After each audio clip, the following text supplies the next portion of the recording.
देश की वर्तमान राजनीति में जिस तरह से हिंदूवादी नेताओं का वर्चस्व बढ़ रहा है, वैसे वैसे ही देश का युवा भी धर्म के प्रति जागरूक हो रहा है और अपनी सभ्यता, संस्कार और आस्था के प्रति खुलकर बात भी कर रहा है। ऐसा ही एक युवा हमें मिला दिल्ली के रामजस स्कूल आनंद पर्वत में। इस युवा छात्र मंथन शर्मा की स्पीच ने श्रोताओं के रोंगटे खड़े कर दिए और हर किसी को ताली बजाने पर मजबूर कर दिया। आप भी सुनिए कि क्या कुछ कहा इस युवा ने अपनी कविता में। की माला वाला जगे कबाली कैलाशी और रण की चंडी घर घर नाचे मौत कहे प्यासी प्यासी और रावण का वध स्वयं करूंगा कि रावण का वध स्वयं करूंगा कहने वाला राम जगे और कौरव शेष न एक बचेगा कहने वाला श्याम जगे। परशुराम का परशु जागे, रघुनंदन का बाण जगे, यदुनंदन का चक्र जगे, अर्जुन का धनुष महान जगे, चोटी वाला चाणक्य जागे, पुरुष का पुरुष महान जगे और सेल्यूकस को कसने वाला चंद्रगुप्त बलवान जगे। घटी हुई जगे जिसने झुकना कभी न जाना और जगे पद्मिनी का जौहर जागे केसरिया भाना और देशभक्ति का जीवित झंडा आजादी का दीवाना और वह प्रताप का सिंह जगे वह हल्दी घाटी का राणा और दक्खन वाला जगे शिवाजी। कौन? शिव छत्रपति।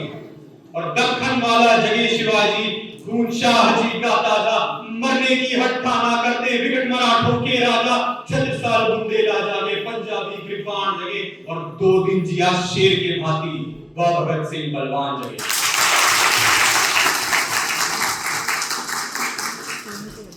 आजादी की दुल्हन को जो सबसे पहले चूम गया कि आजादी की दुल्हन को जो सबसे पहले छू गया, स्वयं कफन की गांठ बांधकर सातों भावर घूम गया। उस सुभाष की आन जगे, उस सुभाष की शान जगे, ये भारत देश महान जगे, ये भारत की संतान। तो सुना आपने कि कैसे एक स्कूल के छात्र में अपने धर्म और संस्कारों के प्रति चेतना बढ़ रही है। जब एनआईयू की टीम ने इस युवा से बात की तो हमें जानकर हैरानी हुई कि ये युवा राजनीति के माध्यम से अपने राष्ट्र व धर्म के लिए कार्य करना चाहता है और दलित व वंचित कहे जाने वाले शोषित लोगों के लिए कार्य करने वाली निषाद पार्टी से जुड़कर अपने कारवां को आगे बढ़ाना चाहता है। इस युवा की इच्छा है कि गौवध का विरोध हो, घर वापसी हो या लव जिहाद का बेहद संवेदनशील मुद्दा, हर मुद्दे पर वो मुखर होकर बात कर सके और अपने जैसे सैकड़ों युवाओं को प्रेरित कर राष्ट्र निर्माण में भागीदारी निभा सके। इसके लिए इस युवा ने निषाद पार्टी की दिल्ली युवा विंग से जुड़ने की इच्छा भी जाहिर की है। साथ ही अपनी आस्था, धर्म, संस्कार व सभ्यता के बचाव के लिए किसी भी हद में जाने की बात कही। आप भी सुनिए क्या कुछ कहा इस युवा छात्र ने। मेरी जो कविता थी, जो कि मेरी भी नहीं थी, वो आशुतोष राणा जी की थी, जो मैंने अपने स्कूल में प्रस्तुत करी थी एक उत्सव पर। तो वो किसी संप्रदाय के अंदर नहीं आती, वो मेरा देश के प्रति मेरा भाव था, मेरे गौरवशाली इतिहास, मेरे भारत का गौरवशाली इतिहास, जो हमारे यहाँ इतने महान व्यक्तित्व हुए हैं, ये छत्रपति शिवाजी और महाराणा प्रताप, श्री राम, श्री कृष्ण, जिनके बारे में हमें बहुत कम पढ़ाया गया है। और इसमें हमारी भी गलती है क्योंकि हमने भी कभी खुद से जानने की कोशिश करी नहीं और ना हमें किसी ने बताने की कोशिश करी, क्योंकि ये मैक्युलिज्म का भाग है कि आपको पता होगा मैक्युलिज्म, उसमें क्या होता है कि जितनी भी ब्रिटिश कॉलोनीज थी उस टाइम पे, उसमें सब जगह पे इंग्लिश इंट्रोड्यूस कर दी थी, क्योंकि उनका ये मानना था, और उनका मानना क्या, ये सत्य है ही, कि किसी को अगर बर्बाद करना है किसी देश को तो पहले उसके इतिहास को बर्बाद करो और उसकी संस्कृति को बर्बाद करो, तब उसको पहले जड़ों से उखाड़ो। जब वो अपनी जड़ों से दूर हो जाएगा तो वो उसको उस पे कब्जा करना और आसान हो जाएगा।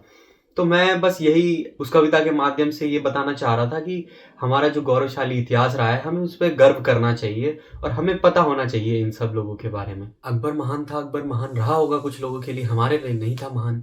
हमारे लिए महाराणा प्रताप महान रहे थे, जो 6000 की सेना लेके 70,000 की अकबर की सेना को हरा दिया था और हल्दी घाटी के राणा कहलाए थे।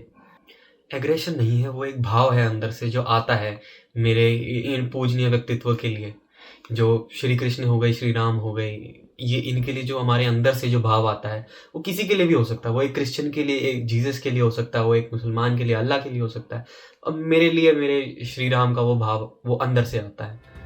इससे अब ये साफ प्रतीत होने लगा है कि देश में आक्रामक हिंदू राष्ट्रवाद के लिए युवाओं की प्रतिबद्धता छिपाई नहीं छुप रही है। आज भारत की स्वाधीनता के 76वें वर्ष में हिंदू राष्ट्र की परिकल्पना पर ढके छिपे नहीं खुलकर मीडिया से लेकर समाज में बातें हो रही हैं, भाषण दिए जा रहे हैं और वीडियो भी बन रहे हैं। इससे साबित होता है कि देश में धर्म की राजनीति को बल मिल रहा है। अब देखना दिलचस्प होगा कि ये सेकुलर भारत भविष्य में किस रूप में उभरता है। Bureau report, news India update. आप देख रहे हैं NIU न्यूज इंडिया अपडेट।